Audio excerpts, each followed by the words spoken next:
everyone. My name is Rose Horowitz. I am a Pulitzer-nominated journalist and the founder and host of Woman to Follow.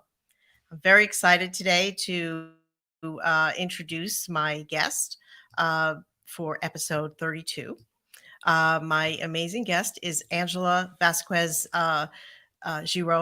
and she is Vice President of Communications and Marketing at NARAL Pro-Choice America, which is one of the oldest and leading groups for fighting for abortion rights in America. And we will meet her shortly. And I just want to say a big shout out to my producer, Stephen Kaplan, who does an awesome job as my producer. And want to tell you where to find us. You can find us on my Twitter accounts, which is Rose Horowitz31 and Woman to Follow, my LinkedIn profile, or on my Woman to Follow YouTube page. I don't know if any of you are in social media, but it's really hard to get people to subscribe to your YouTube channel. So I would really love it if I could get some new subscribers there. I'd love to hear from you.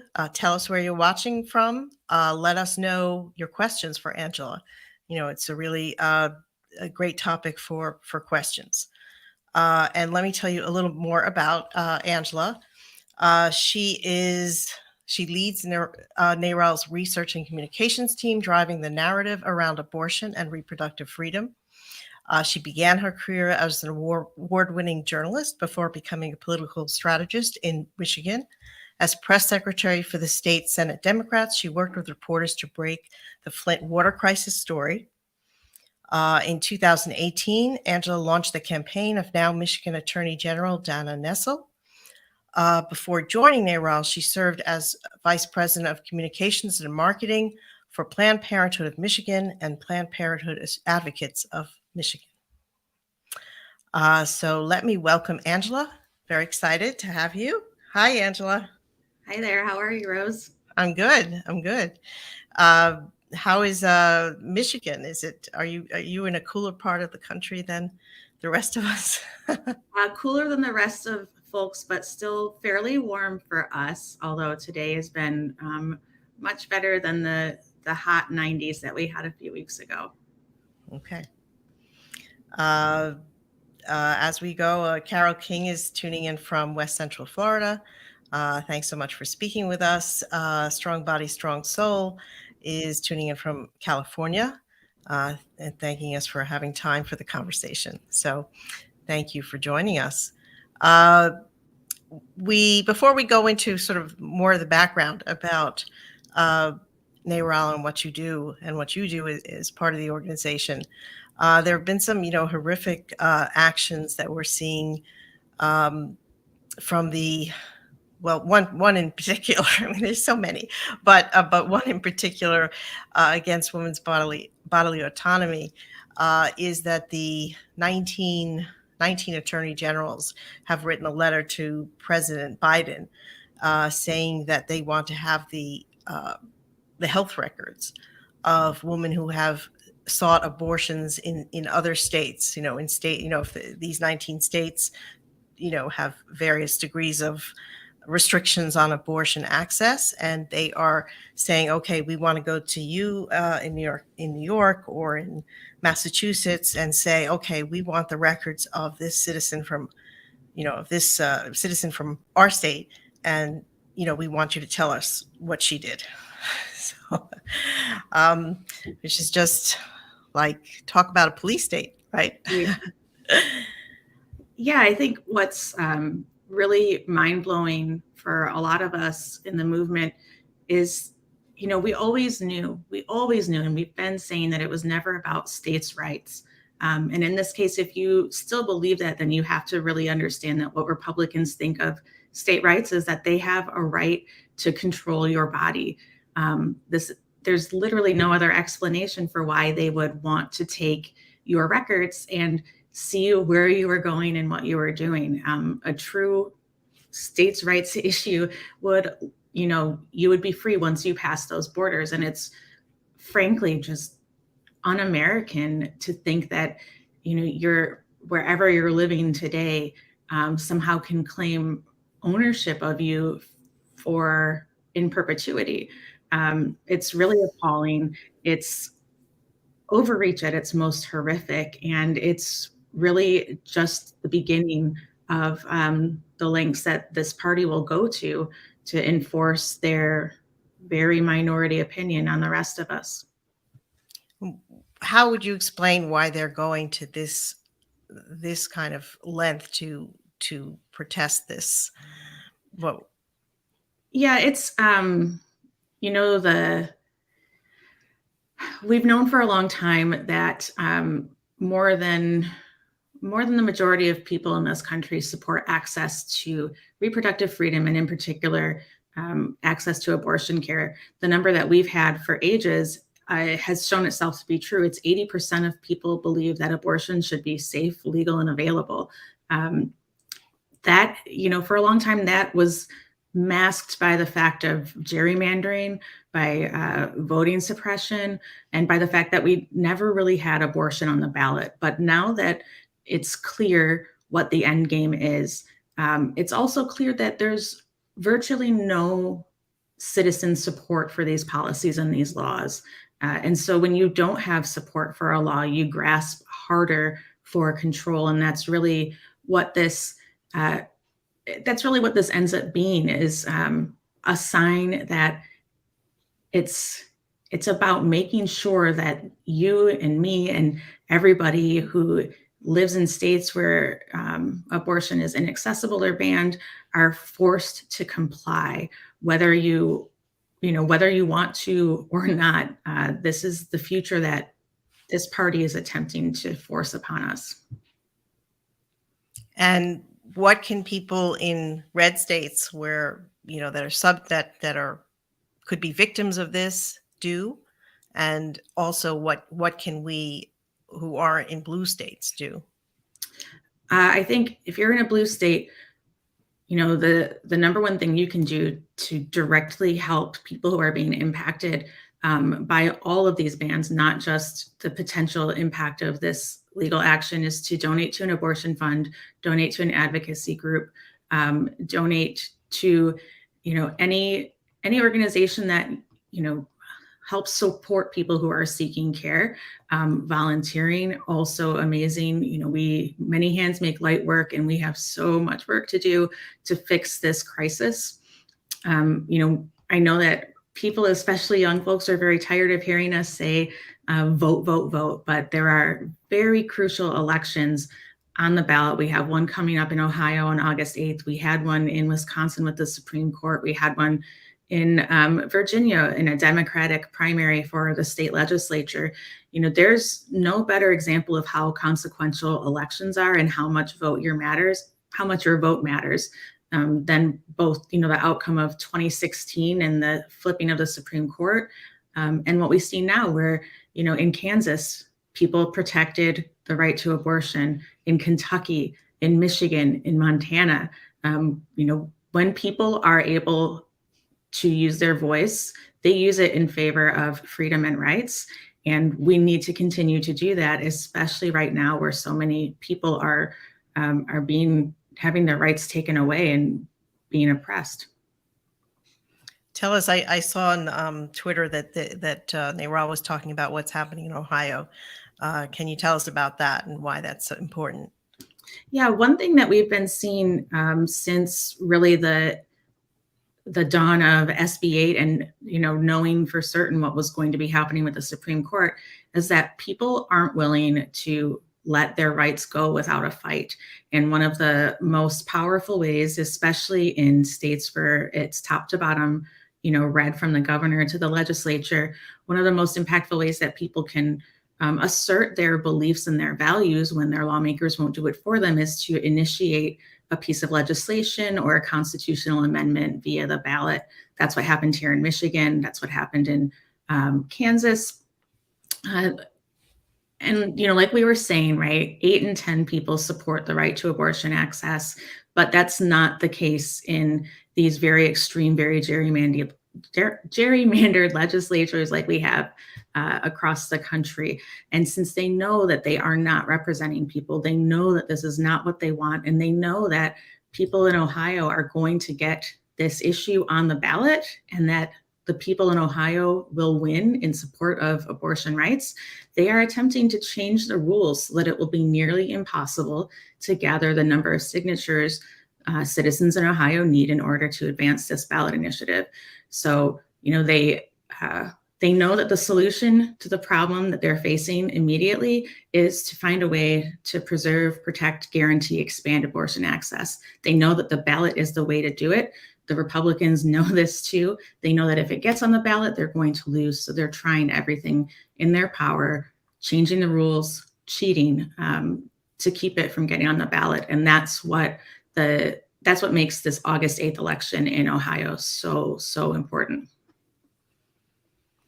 I guess one of the questions I always like to ask people like you is, how, are there things, what are the biggest things that we're not seeing covered in mainstream media about the issue about abortion access, about birth control, about, having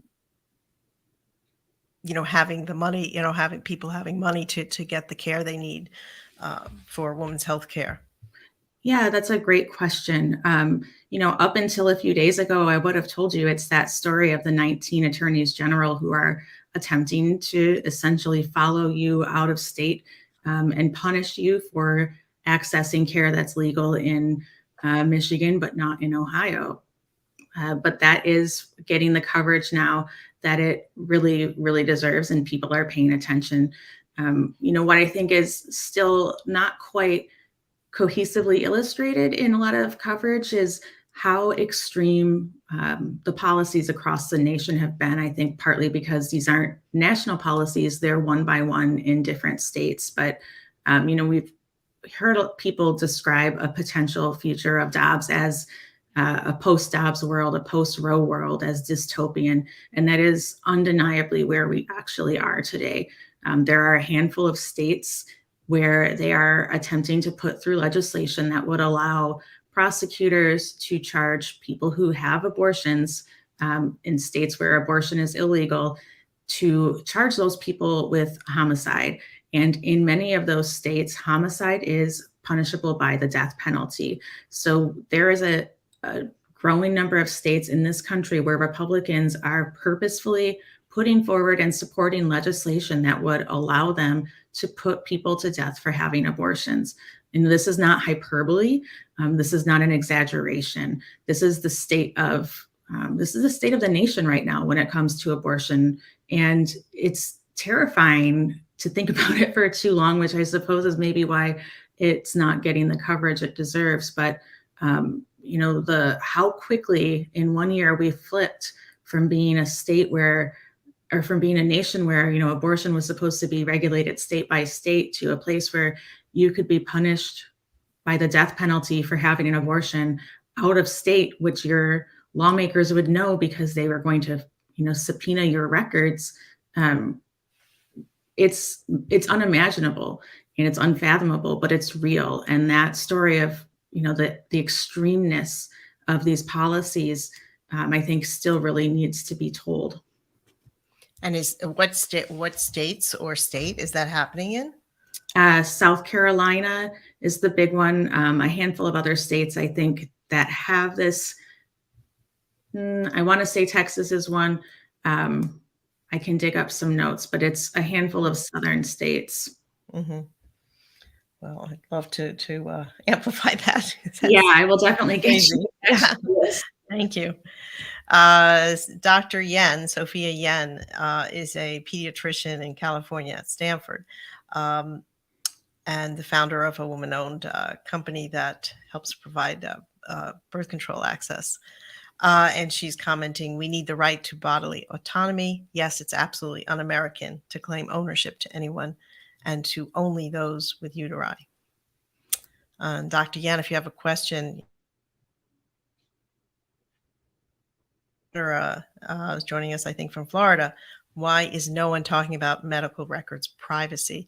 How does the state know you're pregnant or need to get an abortion? Why is HIPAA not discussed? Melissa, that is an amazing question, and it makes me wonder a little snarkily where all of those self-professed HIPAA experts were have gone to that were, very, very adamant about their rights under HIPAA when we were talking about vaccinations. You're right that this is a HIPAA issue. We are allegedly guaranteed privacy of medical records.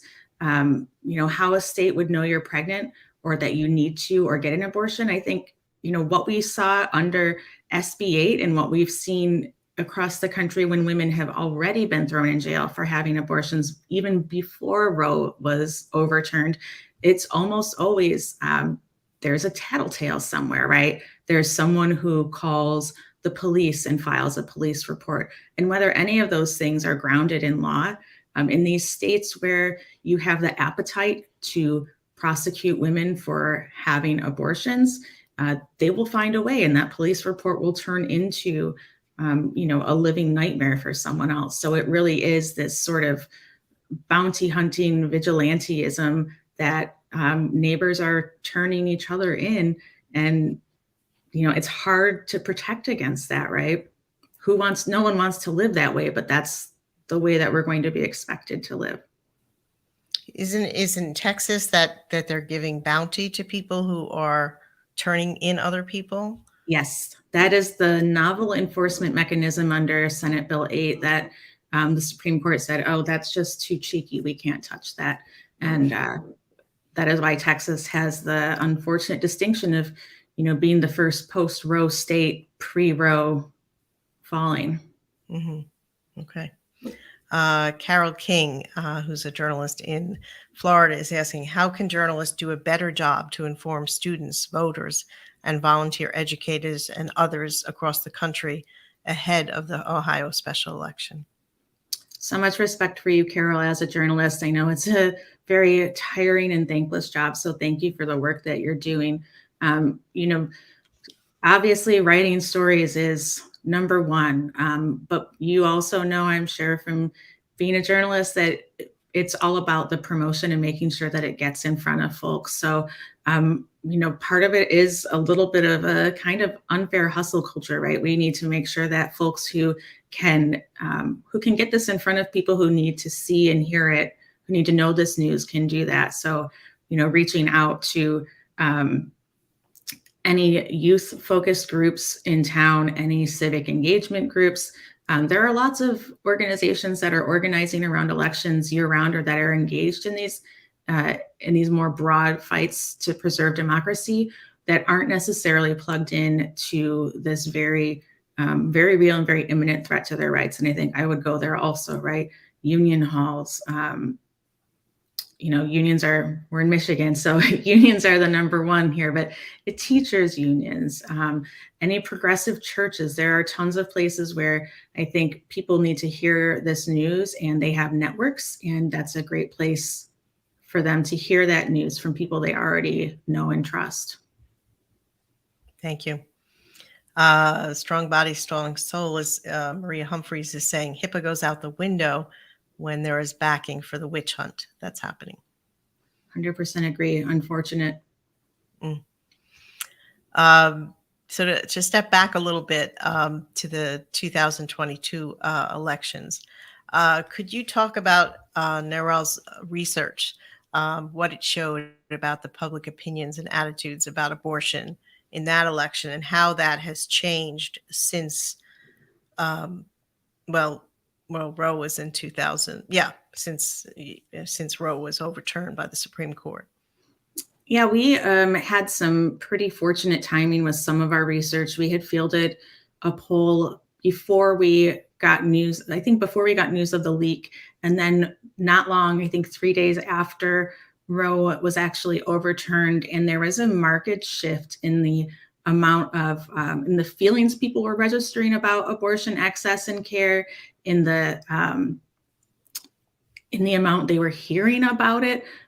Pre-Roe, we lived in a world where we had to beg people to say the word abortion, even, organizations that are aligned with us.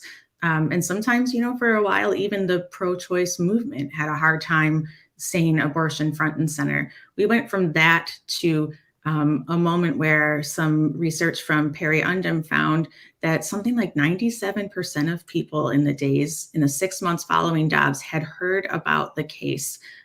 That's a kind of saturation of an issue in a market that we've really not ever seen before. So people are surrounded by this issue. And as a result, when you're confronted with thinking about how something like this is going to impact, change your life, dictate where you can live, how you can live, what we really saw was that something that had always been part of people's value systems and their beliefs became a driving force. People registered to vote because abortion was important to them. They got out to vote because abortion was important to them, and then they voted for abortion, either to protect and expand access or to knock down laws that would harm them. We saw, again, Kansas was the first real indicator there, and it was shocking. That was another cheat to win election where everything was rigged to go against the pro-choice movement, and yet, the turnaround there was amazing. So I think what you really saw was, because the world was so quiet about abortion for so long, Republicans and extremists thought that meant we didn't care. And when they finally achieved their goal of overturning Roe, they learned that they were more wrong than they could have ever feared. And that's where we are now. Abortion is still an important issue to people when they're voting.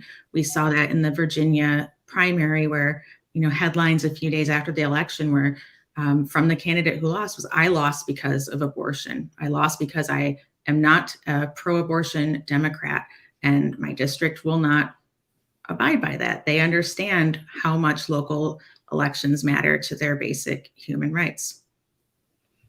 But yet, here we are, and we're still seeing, at least on the national level, right, that the GOP candidates are still saying, we firmly oppose to abortion. So it's hard to see, at least nationally, and you can tell me more, how is there any change, or are the GOP, is the GOP digging themselves further into that hole?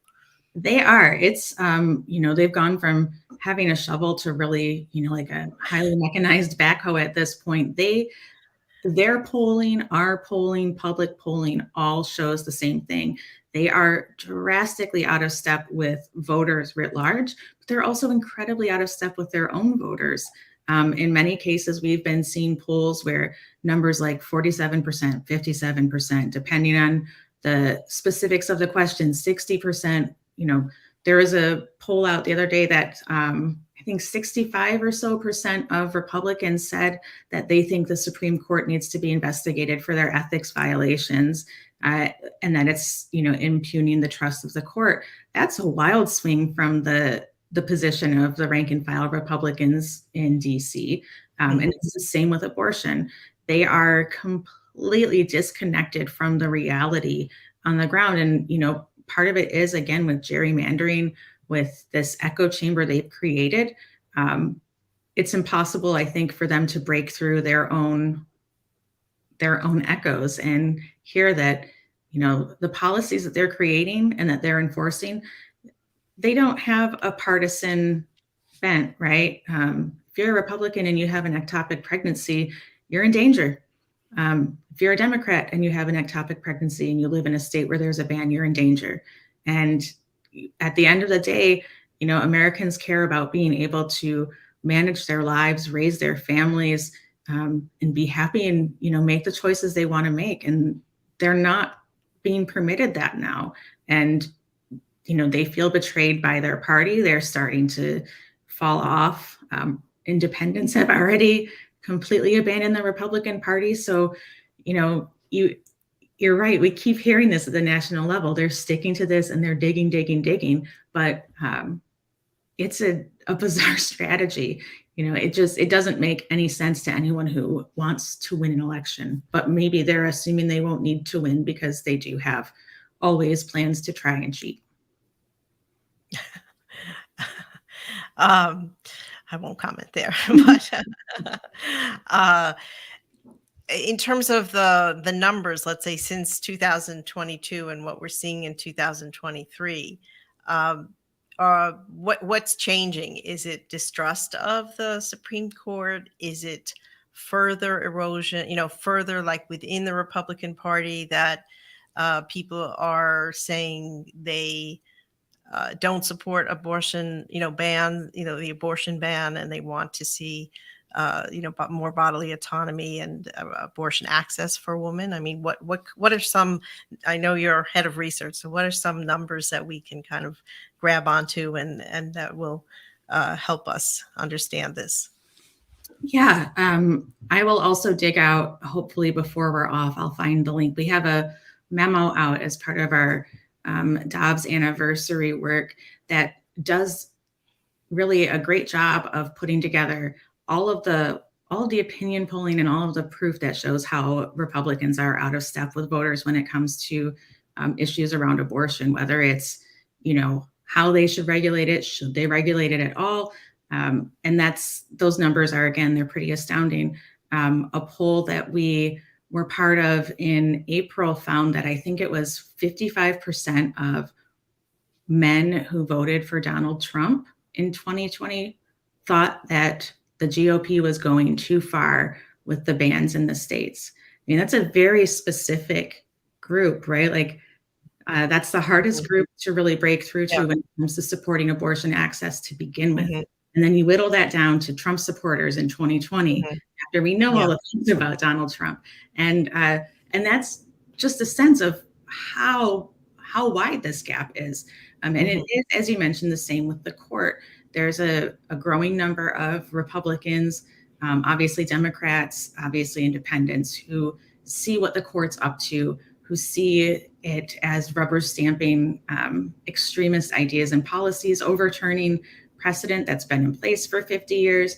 And they are beginning to make the connection thanks to journalists at ProPublica and other places that show us, these folks are compromised. And because we don't have any ethics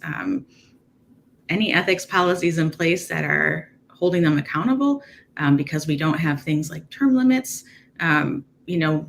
we're stuck with these compromised judges on the bench for the rest of their lives and making these decisions that impact us. One of the new things, or recently, the president of NARAL came out, Min Timaraju, and I think she came out with Planned Parenthood and, well, you tell me, but and made a statement about expansion of the Supreme Court. Yeah, that's part of the demand justice work that we are doing in coalition with a lot of great partners. We were actually one of the early adopters, proud to say. We were on that train bright and early, and very, very thrilled to see our allies at Planned Parenthood join as well. What we're really looking for is an all hands on deck, all options on the table reform package. There's a varying amount of things that people are interested in. Expansion is certainly one that we hear the most about, expanding the Supreme Court to balance it and make it, more representative of the actual population of the United States. It's been 9 justices since the population of the United States was, probably smaller than current Texas. That's not really representative of the diverse viewpoints and lived experiences of people in this country. Accountability, right? There's no universe in which it seems okay that someone pays for your grandson's school tuition or buys someone a house, and yet this is allowed right now because there's not really a rule saying you can't, or not one that's enforceable anyway. So folks are interested in term limits. They're interested in expansion. They're interested in the ability to have more democratic input into judgeships. There's a whole suite of options, and we're very proud to be part of the groups that are calling for that. We have a question from a viewer. Can you explain what the expansion idea is? I know you've just said that there are many parts to it, but in a few sentences, can you talk about that? Yeah, I'll do my best. This is not my strongest suit. The gist of it, as I understand it, is expanding the number of seats on the federal Supreme Court and also expanding the number of judges at the federal level. A lot of this has been problematic, not just because of the specifics around issues that, folks like us care about: voting rights, bodily autonomy, trans and LGBTQ, civil liberties and freedoms. Even things like, federal case loads are out of control. We don't have enough judges in place to handle the amount of cases on the dockets. And that's where expansion at other levels comes in as well. It's it's a simple equation, I think, between the number of people who are utilizing the judiciary system and the number of people who are staffing it. And right sizing that, to use a very antiquated term of the early aughts, is definitely on the table as a solution to help us, balance the courts back into being as diverse as the nation. Okay, another question. Are you seeing discussions in NARAL or the larger movement about the question of supporting a careful expansion of the court, as Jamie Raskin has proposed in his bill? I can't speak to what conversations we're having internally, but when Demand Justice was on their bus tour and they've been hearing all of these options, there's an appetite for, I'm not kidding when I tell you everything's on the table. This problem is so massive, and the nasty tendrils of the court packing and judiciary stacking are so embedded in our judiciary from top to bottom that it's going to take more than one solution, more than one way to approach this problem to see any actual movement. So I think everyone who's concerned or who recognizes that the court is really holding the nation hostage understands that, expansion has to be part of the conversation. Term limits have to be part of the conversation. Where we end up and what we do first, I think that's a better conversation for policy wonks and folks who have degrees from law schools. But I think it's all important to be front and center as we're working toward, what's first and how soon. Is that something that is more of a long-term question, or is that something that could be on the table for the Democrats in 2024? I think the hope is that, if we repeat the successes of 2022 in the 2024 elections, is that we will be able to have a Congress in place that is, going to meet the moment for Americans. Again, with polls, we see that people don't trust the court. They don't believe in it. They don't think it's legitimate. And that's mind-blowing that this is the place we're at. And so, that's the will of the American people, to make the court credible and accountable to the people again. And, I have every faith that if we can get the Democrats back in power, top to bottom in 2024, that they will take up the question of how to make the court part of a democracy again, instead of part of dismantling democracy. Okay. Well, thank you. It's good news if we think that way. Tell me something about the way NARAL is organized in terms of, you have 4 million, it says on your website you have 4 million members from around the country. Here's your website, and has a lot of good information. How are those members, how has the in a nutshell, like how has the focus changed of NARAL? I think when it was first organized, there was state representation, by every state, and now there seem to be 5, regional hubs. And so I'm wondering how those hubs function in terms of getting all those 4 million people out and organized. And I think I had in 2022, I don't know, there was, you put in a number of how many house calls you made, how many text calls you made, Mhm. text messages you sent, how many events you organized. So I'm just wondering, how does that work, and how has that changed, and why? Yeah, I think one thing that has been really clear over starting in 2016, was that Roe was under threat and in a more tangible way than we'd ever seen or understood before. And so lots of reproductive rights organizations across the country started making their plans for, what happens next. You know, we saw what happened with Mitch McConnell and Republicans not allowing President Obama his nominee to the Supreme Court. It was pretty clear that they were done playing by the actual rules and that we were in trouble.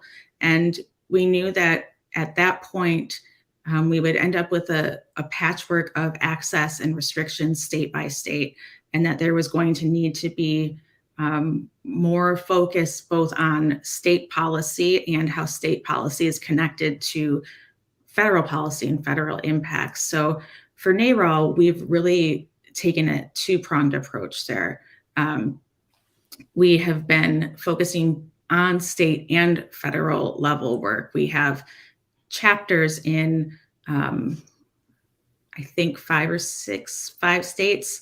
We have staff on the ground right now in Michigan, Arizona, Nevada, Georgia, California. I might be forgetting one. I hope not. And those are, places where both there's a need for extra infrastructure and support, and an appetite for doing the hard things of turning legislatures blue and lifting up champions like Governor Whitmer here, who are really doing everything in their power to make the right to abortion a permanent one in the state, and doing that state by state. We do have our boots on the ground, so to speak, in our chapter states, but we also have teams who are able to sort of deploy at need, as necessary to, help with things like gathering signatures in Ohio, to help with things like knocking doors in Kansas, not to go in there and take over by any means, but there are countless organizations across the country that are doing good work in every state on this issue. And there are places where we can hop in and support them and add capacity. And that's another way that we are able to be more nimble and more impactful by, adding boots, adding capabilities, adding resources, rather than trying to build a brick and mortar operation in every state. Hmm. And so would you say that the direction is coming both from what people are hearing on the ground, and what you're, hearing in the federal level? I mean, that it's a coming, together of both those things that is more prevalent now that there is so much power in the states. Yeah, absolutely. We recognize that there's federal power is built at the state level, both in congressional elections and in state legislatures. So much of all of the bans that flipped into place the day that Roe was overturned, those weren't put in place in DC. Those were put in place in state capitals in every state across the nation, to some degree. And, that tells you how crucial it is to not make a choice between state work and federal work, to really understand and be strategic about where to put your money and where to put your efforts, and to give yourself enough leeway, enough running room so that you can switch as needed, or hop on the next train that's coming to the different state. I think that's something we've been able to do really, really well. We're only able to do it that well because, we do have 4 million members who are willing to jump on the phones and send texts, and because we have so many amazing partners on the ground who are in communication with us and let us know, like, hey, we think we're pretty close on signatures, but we could use some help. And that's what we do. We come and we help. There's, so much work to do. And any place where we can add capacity and add power that we're not already, on the ground there, we're always doing our best to get there and help. Thank you. One of the things I know you're involved with is fighting disinformation. Yes. Yeah. Sorry, I found Oh, here. okay. Here is the link. I'm putting it in our chat. Okay. Thank That you. is linked to our recent memo about Republicans and how they're out of step with their own voters on abortion. Hmm. And yes, on misinformation and disinformation. One of the most insidious parts of the anti-abortion movement is they don't mind lying. And so we have an entire bucket of our work that is meant specifically to counter that. We have actually just a blog went up on our website today, and I'll grab that link for you all too, that tells you how to spot misinformation and how to counter it. If you follow us on Instagram, we often have really handy carousels that show you how to identify and how to, again, combat misinformation, because we understand that, the real carriers of truth and credibility in the movement are, it's not, I can't come to every dinner table, although I would love to. But what I can do is I can teach a lot of people what to say at the dinner tables, and, how to tell their Uncle Tony that, no, that's not true. There's no such thing as that. And, know that that group sounds medical, but it's not medical at all. I was at my hairdresser yesterday, and she said, well, I don't think it's fair that, my friends tell me that you can get an abortion until 9 months. I'm like, no, that was the law before Roe, until Roe was overturned, that you could get an abortion. I said, no, that was never. So, Yeah. those are things that sort of, I just couldn't believe that she said that. But when people are only hearing one side, right, or are only hearing from one highly extreme organization, and you don't have any information to counter it, or you aren't actively always giving them the right information, then they're so susceptible to believing that. That's just a fact of human nature and how we operate.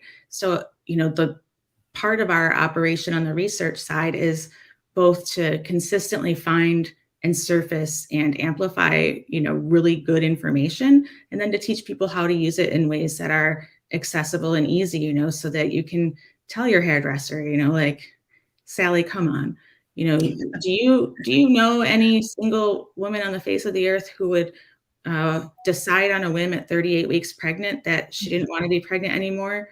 And do you know where a doctor is who would just accept that patient? And by the way, there are less than a handful of doctors who are qualified and trained to provide abortions later in pregnancy. Even if all of those things were possible, the idea that this woman would do it, this doctor would take it, she'd either, be in one of the minority of states where these doctors are actually operating and practicing, and would have magically, $12,000 to $20,000 cash to pay for the procedure, along with travel time and support. And, it doesn't happen, right? But unless but I mean, I said to her, well, I know it's like 20, 25 weeks. That was even, in a state like in, Connecticut or New York, there is no 9-month, Yeah. And But no I one will. don't think she believed me, but I will follow up in a text. Okay. So are there any, so if you go to your website, are there or you've just come out with this sort of fact sheet of ways to dispel this misinformation or disinformation? Yes. Okay. Share that. We'll share that if you Perfect. haven't, in a follow-up. And Carol is asking, do you have any information or update about the Florida ballot on abortion care access? I'm hearing a little bit. I'm not as attuned to what the specifics of it are. I will say it's a really exciting potential development if folks are able to get that onto the ballot to really see, what kind of support there is on the ground there for abortion care. We do know that there is no state in the country where abortion bans are popular. There is no one, waving flags like, please take away my rights. So we do know that in Florida, there is still that majority of people who do want their rights restored.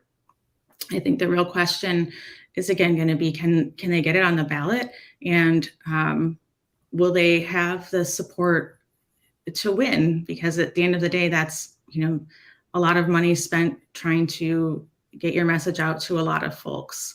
But if they're able to get on the ballot, I think that's going to be a really fascinating moment, and we'll be cheering them on and lending our help. Thank you. So Stefan, my producer, has just put on the screen in their in July 10th, NARAL put on this blog on how to identify and combat anti-abortion disinformation. So everybody can take a look there, and I'll be putting that. I can put those links out in some tweets following the show. Thank you. So thank you very much, Angela. So just on a personal note, when you were thinking what you were going to be when you grew up, did you ever think you would be an advocate like this? What did you think you wanted to be, and how did you end up, as a communications honcho, at a national organization? When I was little, I was always told that I was a little bit nosy because I was always asking a question, or I would overhear like a little snatch of conversation at Christmas dinner and be like, wait, why are we talking about, Lolito's sister? Like, who is that? What did they do? So I always knew I had a desire to know and collect information and, use it for purposes. That I think is really what led me later in life to sort of back into a career in journalism. And then, of course, feeling frustrated that I wasn't able to just say the thing that I wanted to say, like, this mayor is bad, instead of like having to find someone who would say, like, some people say the mayor has, made questionable choices. Which led me to, my first real political communications job at Progress Michigan, which is a hub of the Progress Now Network, a really great group of advocacy organizations. And once you're in that ecosystem as an advocate, I think that's where you start to, I imagine it's kind of like med school or law school, where you start to figure out what your specialization is going to be. And I found out fairly young that I was pregnant, and the first place I went to for help was Planned Parenthood. And it changed my life that when I sat there and I was like, I'm 24, I can barely make my own dinner. What am I going to do? And they gave me the options, right? This is what we actually call options counseling. And it really just affirmed for me that, that I had choices to make and that there was going to be support for that. And once you're in, you're in. I was lucky enough to be brought in at Planned Parenthood of Michigan, and then to start acquiring the skills and the questions I wanted to answer that are only possible at a place like NARAL. And thanks be to all things that they added me to, or that they thought I would be a good fit here. And I can say it's the most exciting, fun, difficult, brain-bending work I've ever done. But it's definitely where I'm supposed to be. That's awesome. That's a great answer. We have a question. Not sure it's really related, but try to be open about it. Brent Manuel, who has, I know from social media, is asking, why are people with disabilities kept out of data, in all data?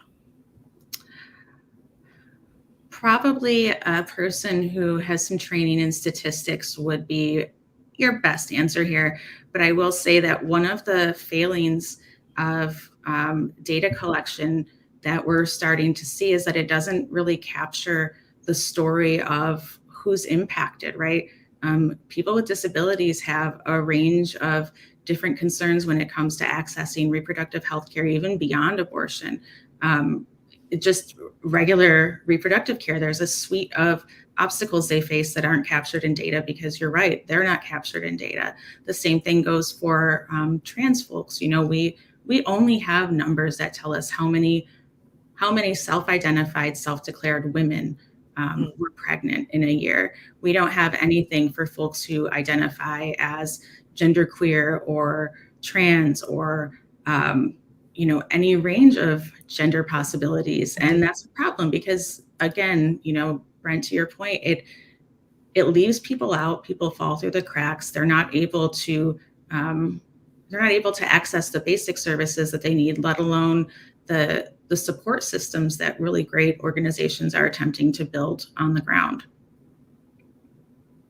I guess, long story short, I see exactly what you're criticizing. I agree with you. I think folks are starting to see it and address it, but it's not happening fast enough for any of us. Mm-hmm. Well, thank you. It's a very, very good answer, Brent. I hope that helps elucidate your question. And Angela, it's really been a pleasure. And I guess as we get towards the end of the show, I will ask you what I always ask my guests. Woman to Follow started as a hashtag trend with asking people to name 3 women to follow. So we're going to go to that. I will ask you who your women to follow are. Yeah, I think the first one up is Tressa Undum. She is the co-founder and partner of Perry Undum Polling.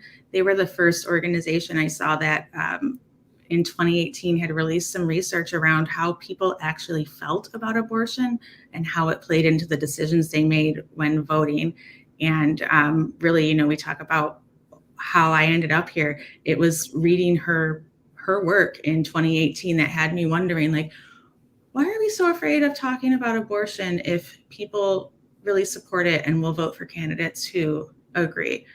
So Tressa's a great follow. Her brain is amazing, and her work is incredible. Highly recommend.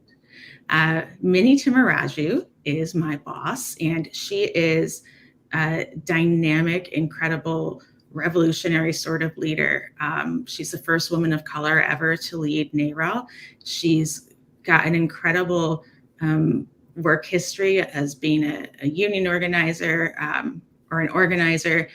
She's worked in policy shops, and now she's leading really the forefront of the movement alongside our allies. And her approach to the work it's new and it's inventive and it's daring and it's bold. And also she is incredibly funny. So if you haven't followed her on Twitter yet, please do.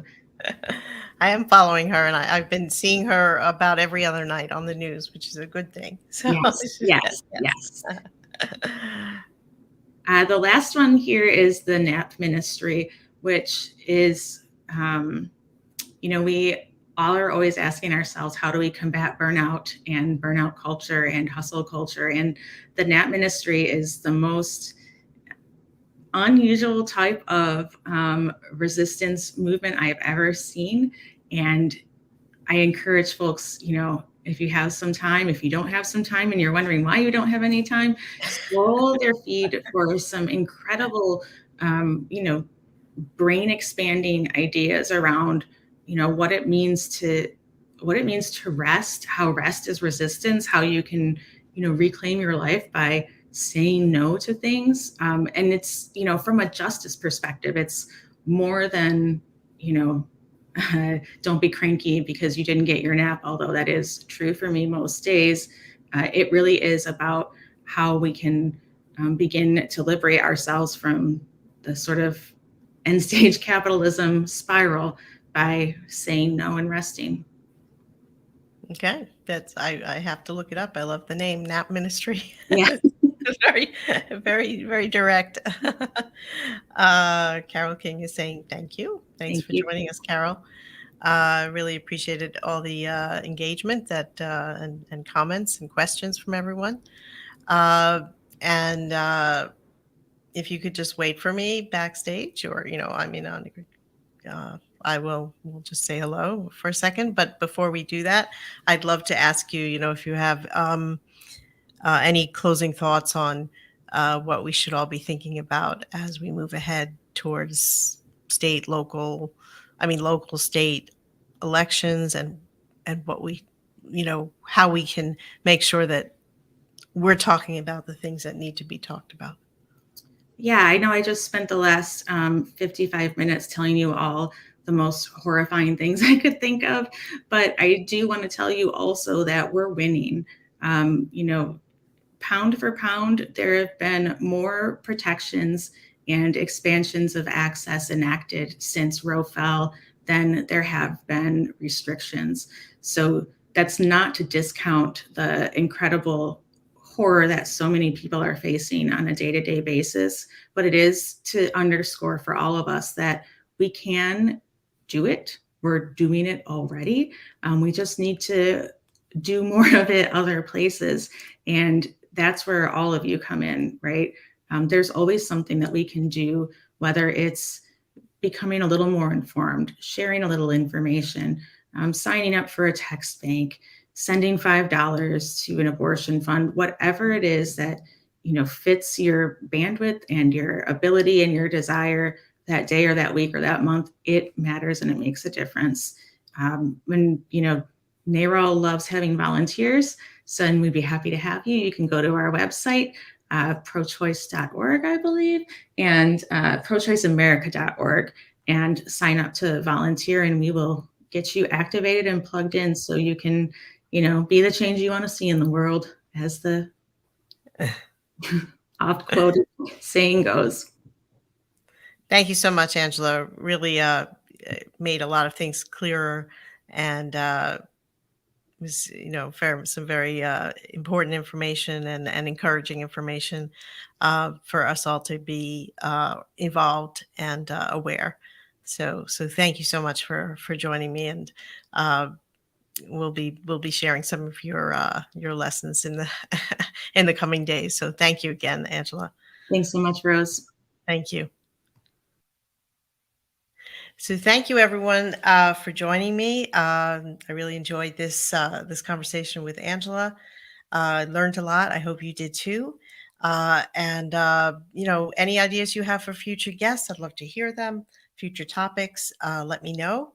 You can always find me on Twitter and all the other platforms. So, and please, there's also my website. You can follow, which is womantofollow.com. And I hope everybody enjoys their summer.